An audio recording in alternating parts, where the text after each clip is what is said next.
पेपरफुटी प्रकरणामध्ये धर्मेंद्र प्रधान यांचा सहभाग नाही, राजीनामा घेणं हा उपाय नाही असं योगेश कदम म्हणालेले आहेत। हे पुन्हा घडू नये यासाठी काम करणं गरजेचं आहे। राजीनामा देणं हे सुधारणा नाहीये असं सुद्धा योगेश कदम यांनी म्हटलेलं आहे।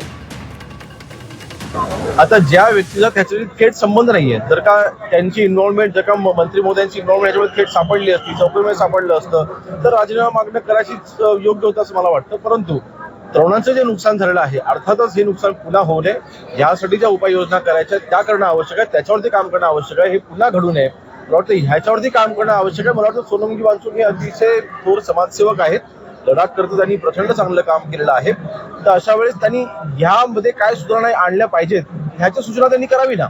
राजीनामा देणं म्हणजे ही सुधारणा होऊ शकत नाही। मला वाटतं यामध्ये आपण काय रिफॉर्म आणू शकतो, नवीन काय पद्धती आणू शकतो त्या त्यांनी सुचवल्या पाहिजेत।